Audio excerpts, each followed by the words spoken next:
Et chaque vendredi, nous avons un invité sport. Avec lui, nous allons parler du Togo, de Asko de Karadam, le pion à l'association sportive des conducteurs de la COSA.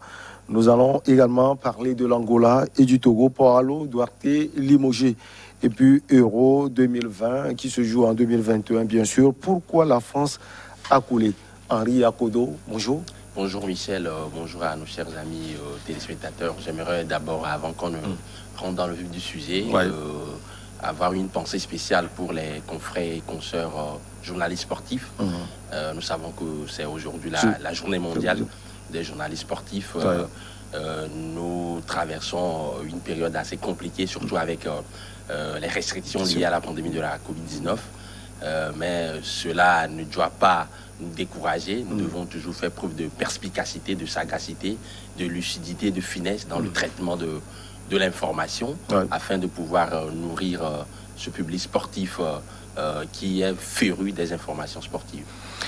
On commence par le premier sujet. Donc, Togo, Asko de Kara, dans le pion à l'ASK, les deux clubs Henri Akodo sont dans la zone nord, la pôle de cette zone nord. Et puis finalement, la finale a eu lieu, c'était dimanche passé au stade de Kigué, dans la périphérique de Lomé, la capitale.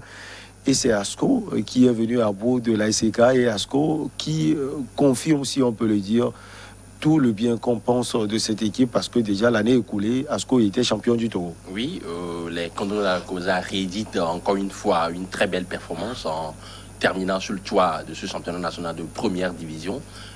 Les Jaunets Noirs de la COSA ont tout simplement mérité ce titre parce que c'est l'achèvement, c'est la consécration pour ce club-là pour la 6e fois. En tout cas, dans leur histoire, ils sont devenus champions du Togo. C'est le fruit d'un travail acharné, ardu. C'est le fruit d'une volonté affichée de la part du nouveau staff dirigeant, notamment l'honorable député maire d'Amou 2, Mébine et Sonia Singbe, qui a pris les rênes de cette équipe lors du dernier congrès. Et on a constaté tout de suite avec les recrutements de certains internationaux togolais, Ouro Koriko Sadat, Nyama Akate, pour ne citer que ceux-là, avec la venue de l'international béninois Bour Samadou, la venue également d'un certain LBK Diakité, international espoir malien, mais également un projet sportif bien peaufiné, avec à la tête un certain Loïc Agbalé et un staff technique qui a été reconduit dans ses fonctions. Nous savons qu'Ameto Kouroumé Sanki, nonobstant les critiques qu'il avait subies la saison dernière, a terminé champion avec cette équipe.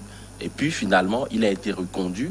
Et même si ça n'a pas été évident dès le départ, cette équipe est arrivée avec le courage, avec de l'abnégation, avec de la détermination, avec un projet de jeu très cohérent, très consistant, à damer le pion à ses adversaires, notamment à la SK, dans cette finale épique d'anthologie où Asko Kara avait eu des difficultés dès l'entame, avec une grosse domination des chauffeurs de la COSA, qui ont d'ailleurs ouvert le score par l'entremise d'un certain Tatakora Abdul Semiou. Mais à 15 minutes de la fin du match, le tournant de cette rencontre, c'était le carton rouge écopé par Agbetou Balak. Et ce carton rouge consécutif à un coup franc, ce coup franc qui a été botté par le leader d'attaque de cette formation des Condors de la COSA, Tchakei Marouf. Quelle frappe limpide, sublime, la subtilité sur le plan technique. Vous avez vu un peu, c'est un joueur qui est le détonateur de ce jeu, d'Asko Kara. 9 réalisations cette saison, c'est lui le meilleur buteur de l'équipe. 4 coups francs sur les 9 buts qu'il a marqués. Et ce coup franc qu'il a marqué, on a comme l'impression qu'il maîtrise toute la surface de contact du ballon. Ce mur de l'SK qui s'est délité avec ce coup franc qu'il a déclenché. Et finalement, l'égalisation. L'ascendant psychologique a changé de camp. Les Condors de la COSA, dans les séances de tir au but, ont su véritablement être plus précis que leurs frères, leurs jeunes frères, en tout cas de l'ASK. Et finalement, Asko est sacré champion pour la 6e fois de l'histoire. Il égale ainsi le record d'un certain Dynamique togolais, qui a également 6 trophées dans son escarcelle, derrière, en tout cas, derrière un certain Étoile Filante de Lomé, 7 titres, et bien évidemment très loin de Semassi de Sokolo, qui est le club qui détient le record, en tout cas, de championnat national du premier. Un club légendaire également. Réalisation, bien évidemment. On va analyser sous deux prismes. Vous avez parlé du projet sportif porté par l'honorable député Menia Singbe et également sur le terrain. Qu'est-ce qui a fait la différence à Henri Akodo? On a constaté que dès l'entame d'une manière globale, bien sûr. Bien évidemment, on a constaté que dès l'entame de la saison, avec ces recrutements ISL faits, je parlais tantôt de ces internationaux togolais qui ont de l'expérience, Ouro Akoriko Sadat, ancien joueur d'Amazulu FC en Afrique du Sud, c'est quelqu'un qui a d'ailleurs côtoyé le haut niveau. Ouais. Vous avez Nyama Akate qui a brillé avec l'équipe nationale locale lors du dernier CHAN, ancien joueur de l'AS Togoport, Bourou Abdul Samadou, l'international béninois qui a d'ailleurs disputé le dernier match des qualifications pour la CAN avec les écureuils du Bénin contre la Sierra Leone au stade Lassana à côté de Nungu à Conakry. Malheureusement, le Bénin a perdu, mais il a quand même été titulaire dans cette équipe et il a réalisé de très belles performances. C'est dire qu'il y avait quand même de la qualité sur le plan de l'effectif, mais Amitokoro Messanking a eu un peu du mal à pouvoir trouver la cohésion, les automatismes, les repères, puisque très souvent dans le football, l'addition des talents, l'addition d'une constellation de bons joueurs ne fait pas forcément une très bonne équipe, une très grande équipe. Mais en tout cas, au fil des matchs, lors de la phase de poule, il est arrivé à trouver une très bonne carburation, l'équilibre qui est nécessaire avec cette rigorosité défensive trouvée avec cette paire défensive qu'anime un certain Ouro Akoriko Sadat et le jeune international togolais Abdul Sama Alimou, dans l'enjeu, la créativité avec Nyama Akate et Tchaki Marouf qui est le playmaker de cette équipe. Et devant, Ouattara Moutaleibou, un super sobre, il rentre et il marque des buts. Il a marqué 7 buts cette saison. Et au fur et à mesure, les condamnants retrouvent de la confiance. D'ailleurs, ils n'ont pas connu de défaite. Nonobstant, ils n'ont connu qu'une seule défaite lors de la phase de poule. Ils ont rencontré à 2 reprises leurs adversaires de la finale, la SK, 2-0. 2-0. Et finalement, au final, ils se sont départagés. Asco, mine de rien, n'a pas marqué beaucoup de buts au cours de la saison, contrairement à SK. Asco a seulement marqué que 21 buts tout au long de la saison, mais un buteur, c'est Tchaki Marouf, 9 buts, comparativement à la SK, qui a marché sur de l'eau tout au long de la phase de poule, avec seulement une seule défaite face à Semassi de Sokodé et des victoires engagées avec des scores records, 6 buts à 0 par-ci, 4 buts à 0 par-là. Asco Kara n'a pas eu à marquer beaucoup de buts, mais ils ont proposé un projet de jeu assez consistant avec une certaine rigueur dans la récupération. Tous les joueurs se sentaient concernés et finalement ils ont su faire la différence.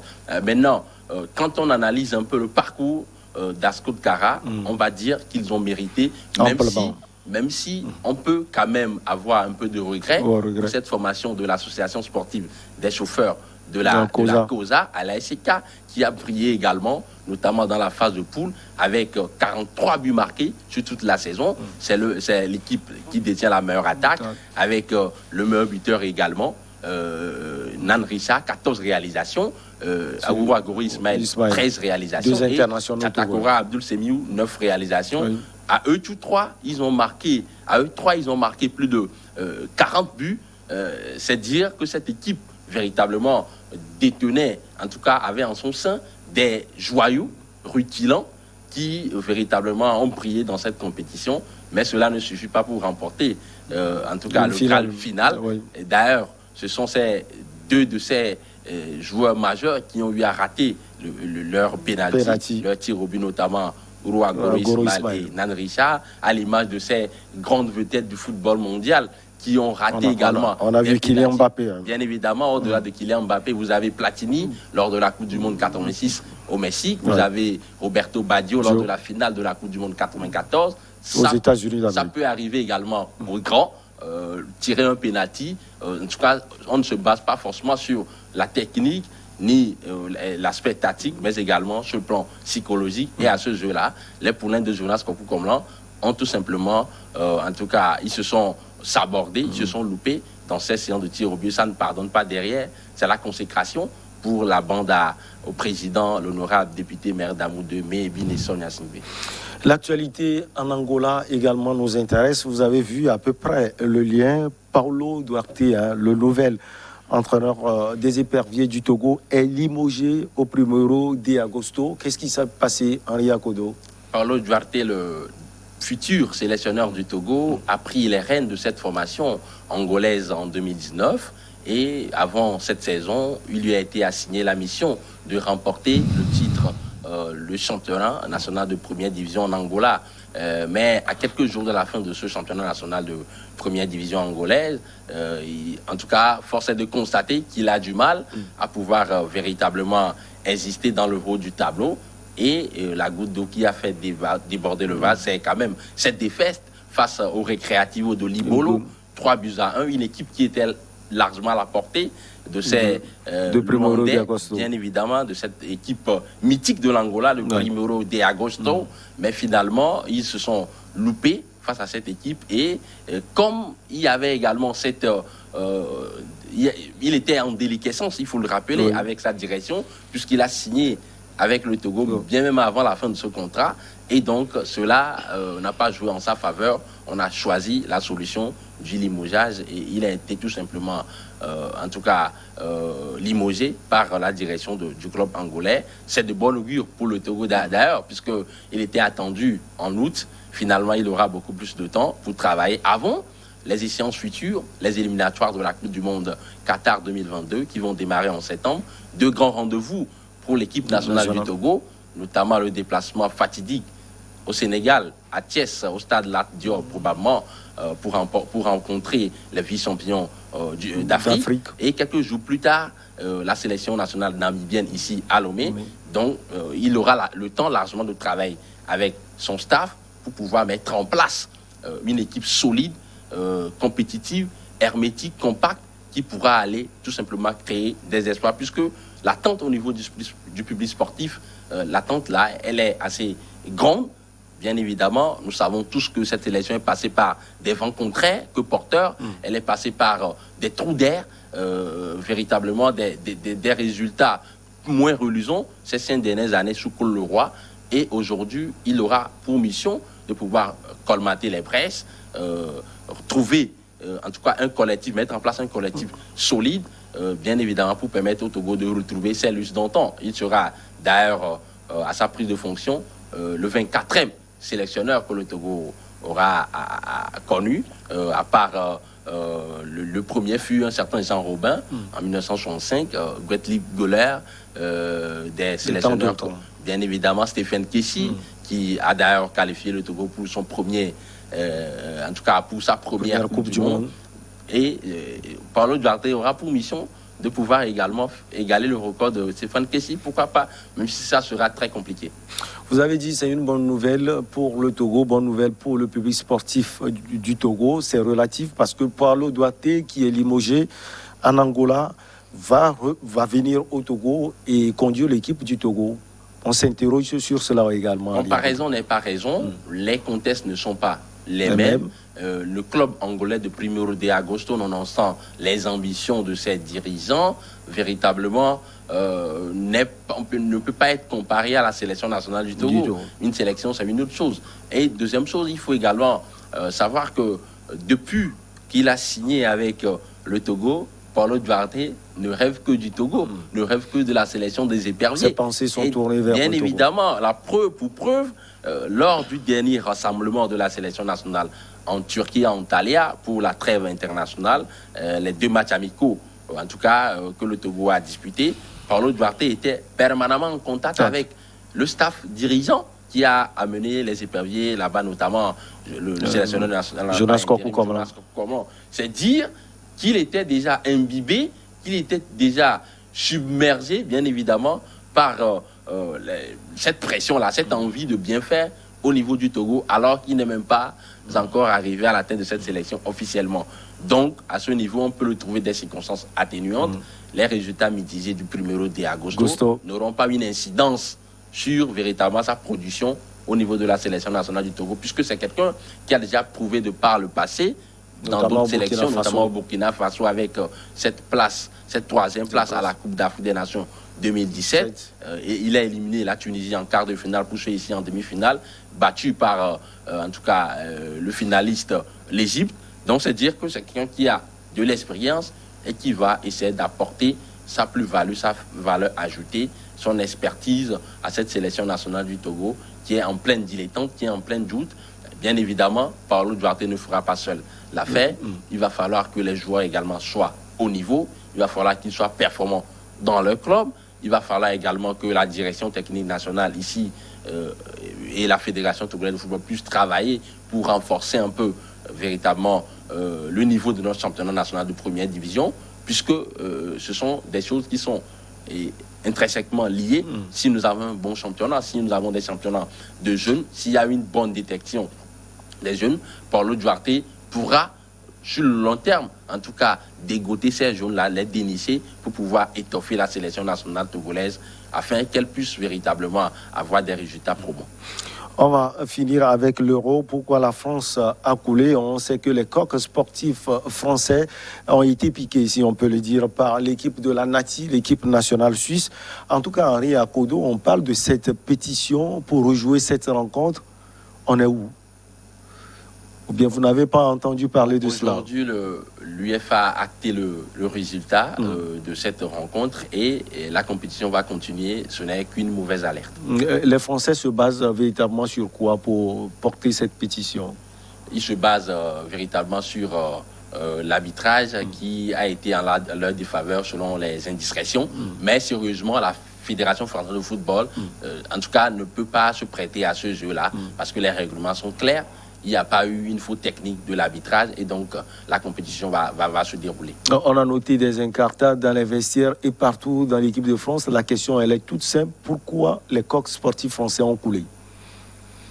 Un tâtonnement tactique, un bloc défensif érodé, des revendications personnelles qui ont été confondues à des revendications de l'équipe, une préparation physique qu'on doit interroger. Voilà un peu quelques ingrédients qui sous-tendent un peu la mauvaise prestation de ces champions du monde lors de la dernière phase finale du championnat d'Europe des Nations. C'est quand même ahurissant qu'une équipe dont on vantait un peu l'équilibre collectif, cet équilibre-là même qui a fait l'effort de cette équipe lors de cette dernière compétition internationale. On la présentait même comme l'équipe favorite de la compétition. De la compétition sur le papier, elle avait fière allure, avec des grands cadres, des grands joueurs un peu partout, avec le retour de Karim Benzema. Mais on s'est rendu compte finalement que cet équilibre collectif-là a été tout simplement lézardé, fragilisé, en tout cas par un sélectionneur, Didier Deschamps, qui, en tout cas, n'a pas véritablement su prendre les bonnes décisions. Il a décidé en toute âme et conscience de faire revenir Karim Benzema, mais finalement, ce retour de Karim Benzema, même si le Madrilène a marqué 4 buts dans cette compétition, a un peu fragilisé l'équilibre, l'état d'esprit dans ce groupe des Bleus. Je m'en vais pour preuve, en tout cas, les prises de bec d'un certain Kylian Mbappé avec Olivier Giroud, les prises de bec, bien évidemment, de Kylian Mbappé avec Antoine Griezmann, sur le préposé au coup franc, au tir au but dans cette équipe. Donc ce sont des aspects véritablement qui peuvent expliquer cette mauvaise prestation des Bleus. C'est un échec cuisant, il faut avoir le courage de le dire, parce que les Bleus étaient attendus en tout cas jusqu'en finale pour remporter un 3e Euro après celle de 84 et de 2000. Mais finalement, leur aventure sera écourtée par ces Suisses, la NATI, qui a été héroïque dans ces matchs de quart de finale avec un bloc d'équipe très compact, très hermétique, très imperméable, qui a su véritablement gérer ces temps faibles et ces temps forts, ce que l'équipe de France, et notamment un certain Paul Pogba, n'a pas su faire, notamment ce ballon-là, anodin qu'il a perdu à quelques minutes de la fin du match. C'est dire que l'équilibre est fragile dans le football. Ça va très vite. L'équipe de France, qui recevait des louanges, des vagues de compliments, il y a de cela quelques jours, véritablement, est aujourd'hui au pied du mur. Elle est en décrue. Et c'est tout simplement évocateur du fait que dans le football, tout va très vite. Henri, j'ai noté personnellement quelque chose. La défense, c'est le point fort de l'équipe de France. Cette défense a été complètement trouée, pas seulement sur cette rencontre, mais également sur les rencontres précédentes. Bien évidemment, cette défense nous a fait montre de beaucoup de largesse, de beaucoup d'inexpérience, alors qu'il y avait quand même de la qualité, on a constaté des espaces béants, notamment face à cette formation suisse. C'est-à-dire qu'il y a eu une certaine errance, des errements pas possibles dans cette charnière défensive. Et moi, je peux en tout cas porter, je peux véritablement expliquer cette situation par le fait que Didier Deschamps a voulu changer quelque chose qui marchait depuis. Oui. C'était son 4-3-3 habituel. Le système c'est le 4-4-2. Oui. Finalement, face à la Suisse, il a voulu jouer en 1-3-5-2 et il a ramené un certain Clément Lenglet qui n'avait pas disputé une minute avant cette rencontre dans cette charnière centrale composée de 3 défenseurs, Raphaël Varane et un certain Presnel Kimpembe et Clément Lenglet qui était le 3e élément. Et on a constaté notamment sur le premier but la tête de Seferovic qui n'était pas dans le rythme, il n'était pas concentré puisqu'il fallait sauter sur ce ballon pour un réel danger, mais il était apathique.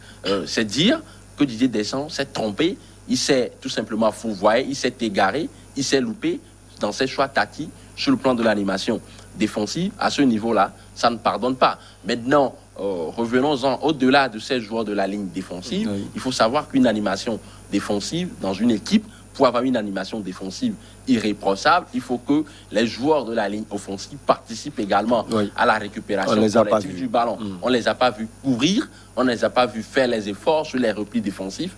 Et tout cela a entraîné véritablement que cette défense soit finalement comme une passoire, bien évidemment, et cela n'a pas permis à cette formation de l'équipe de France d'aller très loin dans cette compétition. Au-delà de cela, on a senti une outrecuidance, c'est personnel de la part de cette formation. Après ce but somptueux de Paul Pogba, le joueur de Manchester United, on a l'impression que les coqs sportifs se disent « nous avons gagné cette rencontre ». Ils n'ont pas retenu la leçon du match qui avait précédé le leur, notamment le match entre l'Espagne et la Croatie, bien évidemment. Et à ce niveau, ça a payé cash. Aujourd'hui, dans le football moderne,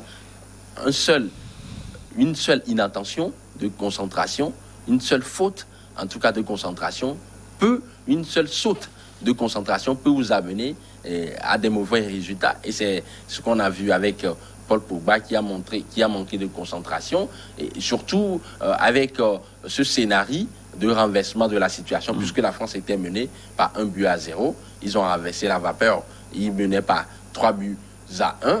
Il fallait véritablement faire abstraction, en tout cas de la pression.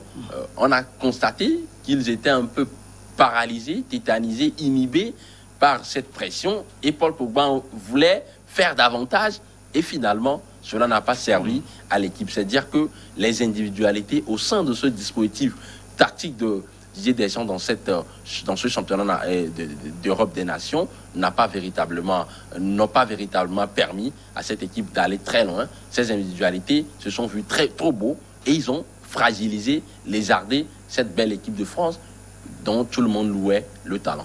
On va terminer. Didier Deschamps est confirmé. L'avenir, selon vous, de l'équipe de France? Didier Deschamps, c'est un homme pragmatique, un homme qui a la tête sur les épaules. Oui, il peut avoir le droit de se tromper pour une fois, parce que depuis 2012, ça arrive même au grand. Avec sa prise de fonction, il a fait un quart de finale de la Coupe du Monde en 2014, il a fait une finale de l'Euro en 2016, il a remporté une Coupe du Monde en 2018, c'est-à-dire qu'il montait en crescendo, mais finalement, il s'est loupé pour cette fois-ci, et donc, il avait déjà la confiance d'un certain Noël Le Graët, le président de la 3F. Je sais qu'il va vouloir véritablement rebondir, il va vouloir rameuter, remobiliser toute sa troupe pour pouvoir, en tout cas, se mettre dans le sens de la masse, parce qu'il y a les éliminatoires de la Coupe du Monde qui vont revenir très rapidement. La France est dans une poule assez prenable, et Didier Deschamps, le connaissant très bien, l'homme qu'il est, très confiant, très sûr de ses stratégies. Il va vouloir renverser la vapeur, puisqu'il a tout gagné en tant que joueur et en tant que footballeur. Il va vouloir également écrire l'une des plus belles pages de l'histoire du football français. Henri Akodo, merci. Vous êtes journaliste et patron du site Afrique Express Sport. On va marquer une petite pause et on revient pour Regard Croisé. Merci.